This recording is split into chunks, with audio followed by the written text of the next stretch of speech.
At the start of the movie, a woman named Evelyn is seen doing some furniture work. She, along with her family, have recently shifted to a new home and are looking forward to starting a business there. She appears to be good at carpentry and gently places a few sculptures on the shelves she has built. After finishing up, Evelyn receives a text from her husband, Red, who tells her to come and pick up their son, Kane, from school. Here, we get to know that Red is working at the same school as a construction supervisor. Moments later, Evelyn arrives at the school and greets her husband. She then bumps into the principal, Mrs. Rully, and expresses her gratitude for letting her son study there. Mrs. Rully simply replies that it's her job to provide quality education and also reveals that Kane is having trouble adjusting to this new environment. She, nonetheless, is certain that the boy will eventually make friends and become more outgoing. After this, Evelyn approaches Kane, who is sitting alone in the school garden. She gives him a new toy to cheer him up, and the two head home. On the way, Evelyn asks her son how his day went, hoping for a positive answer. But Kane expresses his frustration at the school, revealing that he hates everything about it. The students are mean to him, and the teachers always berate him. He then mentions that he wants to change schools, but Evelyn asserts that it is not possible because it's the best school in town. She instead consoles her son, saying that he will eventually make new friends and become a good student.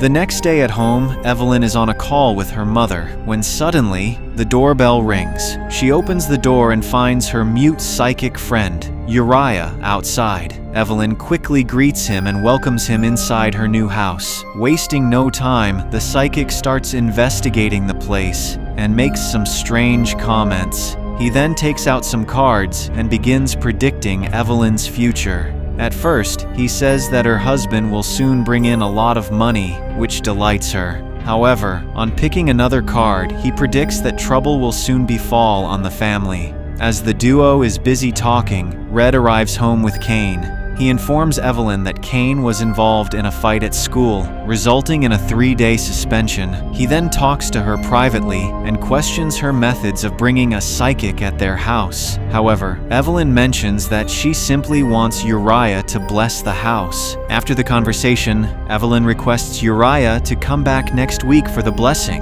which he obliges. Later at night, the concerned couple talk about their son's problems. Red mentions that the principal is growing tired of Kane's shenanigans, and if he doesn't stop, he will be expelled indefinitely. Following this, the duo enters Kane's room and informs him that he has been grounded for 2 weeks. During this time, he won't be able to watch TV or play games, and if he's caught fighting again at school, he will be grounded for an entire year. Hearing this, the boy becomes sad, but his expression quickly changes when Evelyn says that they will be going for a hike in the woods the next day. The next morning, an excited Kane gets dressed up early and wakes his parents. The three of them then head into the woods and enjoy a wonderful family time. As they go deeper, Red suddenly stops his wife and hands her an envelope which contains a URL for her new business venture. This makes Evelyn excited, and she thanks her husband for his kind gesture. Just then, the couple notices that their son has gone missing. Scared, they immediately start looking for him, and after a while, find him standing in front of a weird-looking door. The door is standing upright without any support and is tied with some chains and bolts. Kane is staring at it curiously, and it appears he's really drawn to that door. The parents, meanwhile, are confused as to how this door appeared in the middle of the woods, but despite the fact that it looks very suspicious, Evelyn suggests taking it home for renovation. Being a carpenter, she has a fascination for woodcraft and antiques, so she aims to restore or even redesign it for their house. Red is skeptical at first, as the door looks very shady and may contain insects, but when Evelyn keeps on insisting, he agrees. The couple then loads it into their truck and brings it back home. In the next scene, Evelyn wastes no time and starts refurbishing the door using all her skills. It takes 3 whole days, during which she sands, scrubs, and paints the door until it looks brand new. The couple was planning to buy a door for their closet anyway, so Red happily fixes it there. Later that night, the door slowly opens, implying that a mysterious energy has entered the house. The following morning, Evelyn finds some half-eaten food in the kitchen and assumes that Cain is responsible. But on being asked, the little kid denies it. After a while, Evelyn takes out a jacket from the closet and leaves for the market. She does her usual grocery shopping, but as she's returning home, something shocking happens. She finds several maggots inside the jacket's pocket, causing her to gasp in horror and immediately throw it away. Upon returning home, Evelyn shares the bizarre incident with Red and suspects that their son is responsible for it. Red believes the boy is just having some fun, but he assures her that he'll have a word with Cain. After this, Evelyn heads to the kitchen to get something, but there she notices a girl standing. She panics and immediately turns on the lights, only to find that it's none other than her son. Cain informs her that he is having trouble sleeping, as every time he closes his eyes, he sees a monster chasing after him. However, his parents assure him that there's no such thing as monsters and put him to bed. Evelyn even sings him a lullaby until he finally falls asleep. As she leaves the room, a hand shockingly emerges from the closet and tries to grab Evelyn, but she abruptly closes the door. The next morning, Uriah arrives at the house and immediately senses something amiss. He informs Evelyn that an evil spirit has entered the house and that it has to be cleansed immediately. With this, he starts blessing the whole place with salt and smoke. When Uriah approaches the closet, he notices the red door and asks Evelyn where she got it from. She casually reveals that they found it in the woods and brought it home to restore it.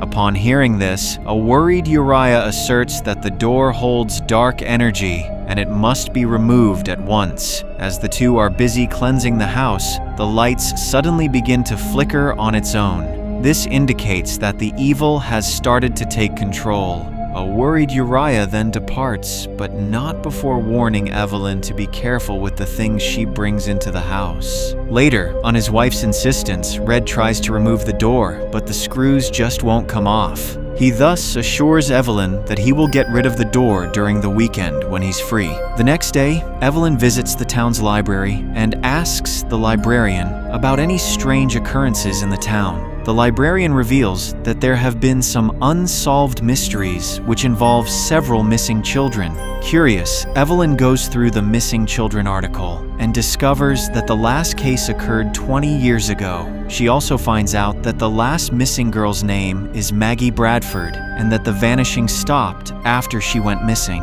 Later that night, Evelyn informs her husband about her discovery, but Red dismisses her, claiming that there is nothing to worry about. He also believes that she is being influenced by the weird Uriah and tells her to find another hobby. The next morning, when the couple wakes up, they are shocked to find that the paint on the door has peeled off. Evelyn had just painted it a few days ago, yet it has disintegrated without any probable cause. This finally makes Red realize that there's something wrong with the door. Later, as Evelyn is alone at home, busy with her chores, a haunted girl freely roams the house. Evelyn doesn't notice her at first, but when the mysterious girl enters the closet, she goes to check the sound. She cautiously opens the door, only to find nothing inside. As Evelyn breathes a sigh of relief, she gets a message from Red, informing her to come to the school immediately. At school, the principal informs the couple that Cain was involved in yet another fight, and now she has no choice but to expel him. This leaves Evelyn distraught, and she's starting to realize that something is really wrong with Cain.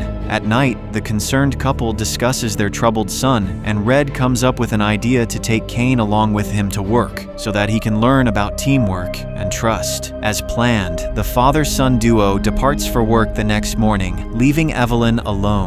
As she is working, she comes across some of the news articles of the missing children. With renewed curiosity, she then decides to visit Mrs. Bradford, the mother of Maggie, who was the last child that went missing 20 years ago. The old woman is shocked when Evelyn tells her that she found the creepy door in the woods and brought it home. Mrs. Bradford claims that she has made a big mistake by bringing the door to her house. Meanwhile, Red finishes his work early and drops Cain home. Back at Mrs. Bradford's house, she starts revealing the story of the cursed door. Many years ago, her daughter used to visit an abandoned house, which many believed was cursed. Mrs. Bradford warned Maggie not to venture around that house, but the girl was strangely attracted to it and kept going. Then, one day, she disappeared without a sight. Since many other children had also vanished at the time, Mrs. Bradford decided to take matters into her own hands.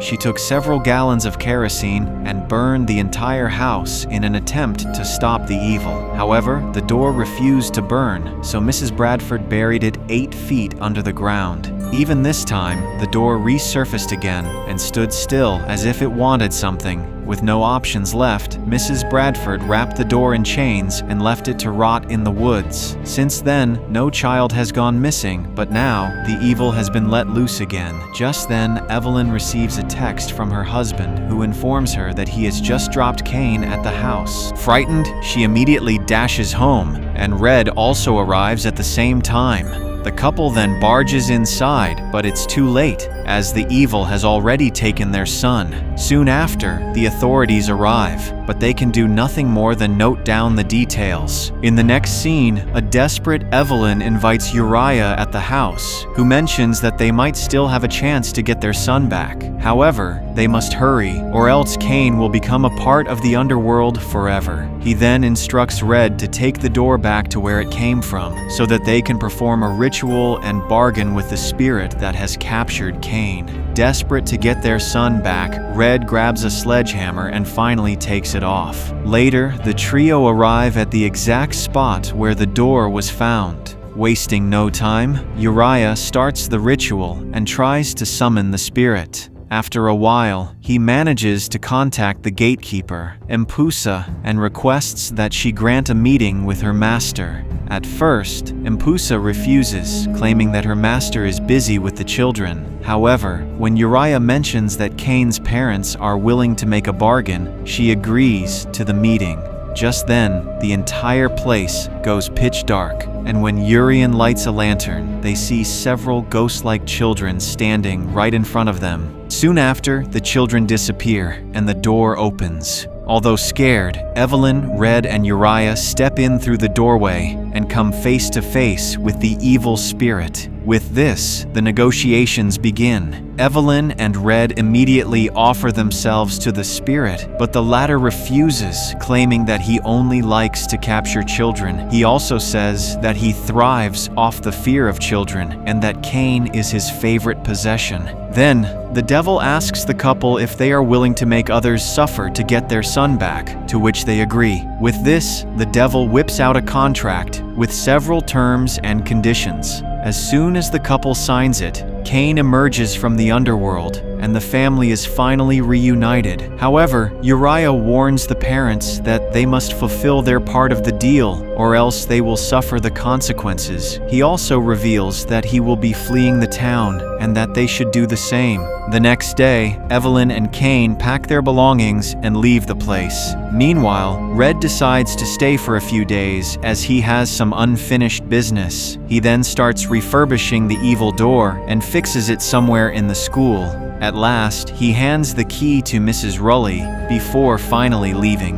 In this way, the door is placed in the school, where the demon can get his hands on several children. This is the bargain that Evelyn and Red had to make in exchange for their son.